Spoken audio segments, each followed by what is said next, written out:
Dear students, अब हम discuss करेंगे। इससे पहले हमने डिस्कस किया है एम्पियर्स लॉ, डिटेल में हमने डिस्कस किया। अब हम डिस्कस करेंगे इसकी एप्लीकेशंस, किस तरह से एम्पियर्स लॉ यूज किया जाता है to calculate the magnetic field induction at a point due to straight conductor, then due to solenoid, and then we will see how the magnetic field induction is calculated due to toroid. ठीक है, one by one ये application हम discuss करेंगे। तो सबसे पहले हम जो फर्स्ट एप्लीकेशन है, first we will see how the magnetic field induction is magnetic field due to a straight conductor carrying current। एक स्ट्रेट कंडक्टर है, उसमें करंट फ्लो होती है, तो मैग्नेटिक फील्ड जनरेट होगा। तो मैग्नेटिक फील्ड हम मेजर करेंगे किसी पॉइंट पे ड्यू टू स्ट्रेट कंडक्टर। तो वो देखेंगे हम कैसे मेजर करते हैं, by using this Ampere's law. तो for that suppose we have a straight conductor of infinite length, dash means infinite length, and now suppose I have the current flowing through it in upward direction. As soon as the current is passed through the conductor, as you know that magnetic field generates around it, magnetic field इसके कारण generate होता है। ठीक है, अब इसी magnetic field में एक पॉइंट ले लेंगे somewhere here, point of oscillation P at a distance, perpendicular distance, suppose R with the perpendicular distance, या A से represent करेंगे, A with the perpendicular distance, okay, A is the perpendicular distance of the point of oscillation from the conductor at which the magnetic field induction is to be calculated. We will derive the expression for the magnetic field induction at point P, okay। तो उसके लिए हम क्या करेंगे, use amperes law. तो Ampere's law use करने से पहले सबसे पहले हमें क्या कर रहे हैं, first and foremost we have to select an Amperian path, Amperian close loop यहाँ पे लेना है। In this case the symmetrical shape that we select as the this loop, Amperian loop is the circular loop। यहाँ पे circular loop ले लेंगे हम, ठीक है ना, of radius a with center at the conductor, circular loop as the Amperian loop। This is circular loop।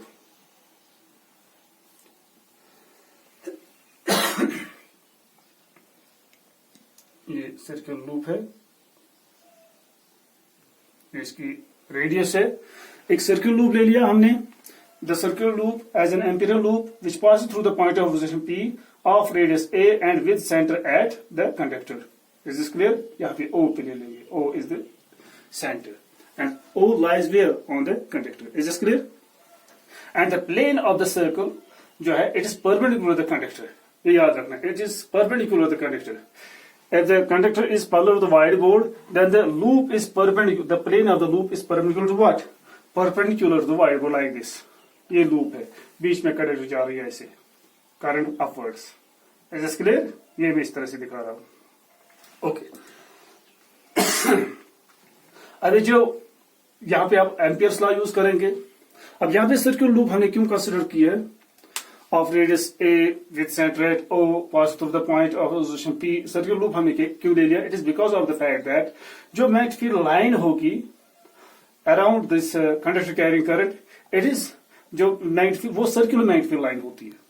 Not only one, there are number of magnetic field lines, large number of infinite number of magnetic lines। जो भी magnetic line होगी वो circular होगी, ठीक है ना। तो हर एक का सेंटर लाई करा होगा किस पर, on the conductor। Is this clear to you? तो उनको कहते हैं जो magnetic field lines होगी in case of a straight conductor carrying current और the concentric circles, उसमें से एक सर्कल हमने कंसिडर किया और वही हमने यहाँ पे दे ली है एम्पिरियन पाथ। ठीक है, यही मैग्नेटिक फील्ड लाइन भी है, यही एम्पिरियन पाथ है। तो इसका मतलब क्या है, तो इस पाथ का जो कोई भी पॉइंट अगर हम कंसिडर करेंगे, each and every point of this path is at same distance from the conductor. Therefore हर एक, क्योंकि हर एक पॉइंट की डिस्टेंस सेम है, तो हर एक पॉइंट पे मैग्नेटिक फील्ड जो मैग्नीट्यूड होगा मैग्नेटिक फील्ड इंडक्शन का वो सेम होगा। Is this clear to you? तो ये एक कंडीशन सेटिस्फाई हो गई यहाँ पे, जो हमने यानी कि सिमेट्रिकल कंडीशन ले ली थी। हर एक पॉइंट पे मैग्नेटिक फील्ड कांस्टेंट है, सेम है कांस्टेंट है। Is this clear to you? Magnitude of magnetic field induction, direction तो डिफरेंट है एट डिफरेंट पॉइंट्स। ओके, अब इस पाथ जो हमने कंसिडर की है इसकी डायरेक्शन भी हमें देखनी है, क्या लेनी है। यू कैन चूज इट इसका डायरेक्शन क्लॉकवाइज और एंटी क्लॉकवाइज और क्लॉकवाइज, ठीक है ना। क्लॉकवाइज और एंटी क्लॉकवाइज इस तरह से लेना ताकि जो एंगल होगा between the magnetic field induction angle between magnetic field induction and the length of the element at any point on the loop should be either 0 or 90 or mixed. आधे पास पर अगर 90 होगा, आधे पास पर 0 भी होगा, वो भी चलेगा।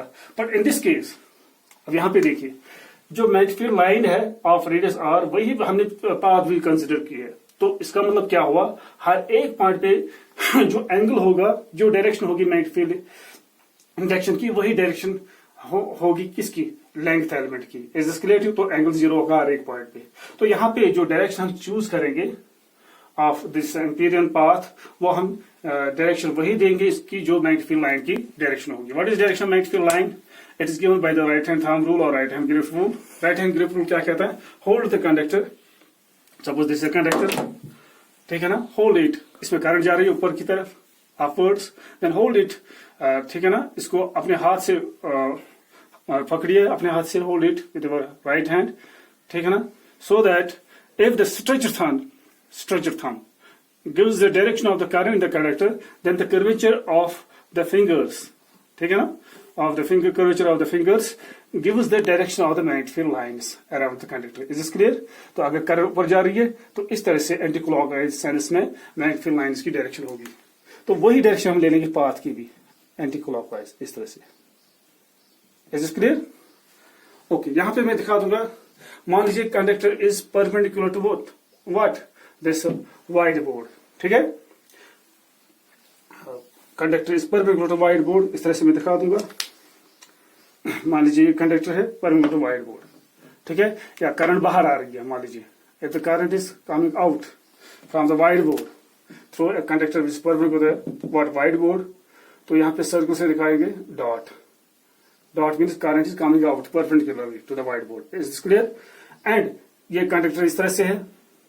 अब हम पाथ ले लेंगे, एम्पीरियन पाथ, वो क्या होगी, circular path, and the plane of the circular path will be parallel to what, this whiteboard. Is this clear? तो वो इस तरह से होगी circular path.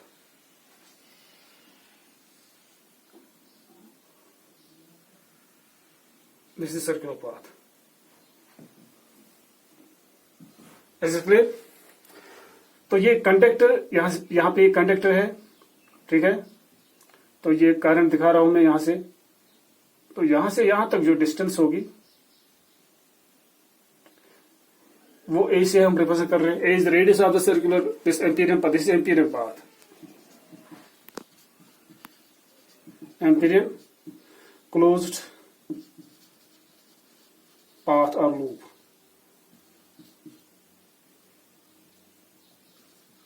Closed loop. Is this clear? Okay. इस तरह ये भी closed loop है, but in this case the plane of the loop is perpendicular to the whiteboard. Here मैं यह दिखा रहा हूँ parallel to the whiteboard, lying on the whiteboard. Is this clear? Okay. अब यहाँ पे देखिए, अब now what we do, we will have to divide this entire loop into large number of elements. तो यहाँ पे एक element ले लेंगे, small element of length dl. अब इसको direction भी देनी है, तो what is the direction of the loop? It is anti clockwise, ठीक है।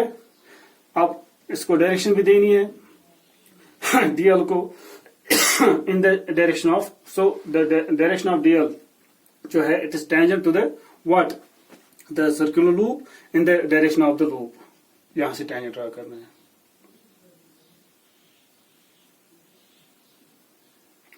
This gives the direction of length element. What about the direction of magnetic field induction at point P? ये point P है यहाँ पे, तो direction of magnetic field induction क्या होगी?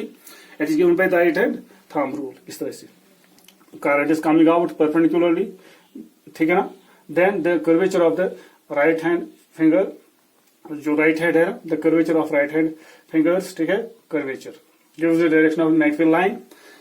अब यहाँ पे magnetic field induction की डायरेक्शन देखनी है, that is the tangent at the point on the curve, कौन सा कर्व या कौन सी line, magnetic field line. Magnetic field line जो है यहाँ पे, तो उस पर पॉइंट पी पे हमें टेंजेंट ड्रा करना है इन the direction of the magnetic field line, वो भी इसी डायरेक्शन में होगी, वही है direction magnetic field induction.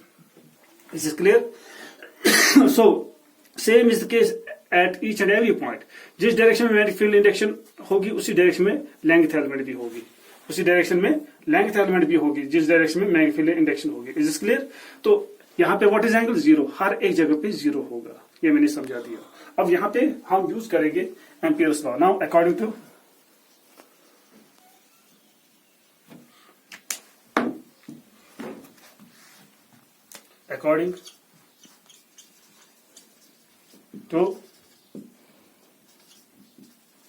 Ampere's law. So what is Ampere's law here? अब यूज करेंगे line integral of the magnetic field induction over the entire closed loop is equal to mu naught times the net current threading through the area bounded by the loop. ये जो area है इसमें कितनी current जा रही है? There is only one current, one conductor is only there, that's I. This is clear? Okay. And now case number 1, अब इसको सिंप्लीफाई करते हैं, इसको यूज करेंगे इस लूप के लिए। This can be written as B d l cos of theta is equal to mu naught. What is net current threading through the area? It is only I, तो I लिखेंगे, I is the net current. एक ही current जा रही है इसमें। अब यहाँ पे whatever magnitude of magnetic field, it is constant because all the points are equal distance from what? From the conductor. All points on the loop are equal distance. Therefore, जो magnitude होगा magnetic field induction का वो same होगा, तो यहाँ पे magnitude of magnetic field induction same है, ये constant है, ये बाहर आ जाएगा। Is this clear? dl. What is theta? Theta is 0 at each and every point, angle between b and dl. So cos 0 आएगा यहाँ पे, cos 0 is 1. So we can write it as b dl equal mu naught times I. जो net magnetic field induction होगा, dl is the small length.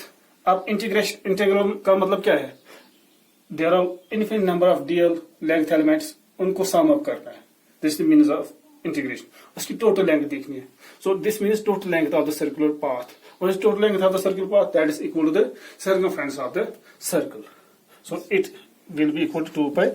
A is the radius of the circle. Mu naught I. तो magnetic field induction किसके बराबर निकलेगा? Mu naught I. इसको shift कीजिए यहाँ, ये नीचे जाएगा 2 pi A. This is the expression for the magnetic field induction at a point due to conductor carrying current to long conductor. ठीक है ना, is a long straight conductor, इसकी वजह से मैग्नेटिक फील्ड बनेगा, it is called mu naught I 2 pi A. This is clear. तो यही expression जब हमने डिराइव किया, हमने मैग्नेटिक फील्ड इंडक्शन कैलकुलेट किया था एट द सेम पॉइंट, जब हमने वायर सेवर्स लॉ यूज किया, वहां पे भी यही एक्सप्रेशन निकली थी। आप चेक कर सकते हो, वहां पे भी यही निकला था, mu naught I divided 2 pi.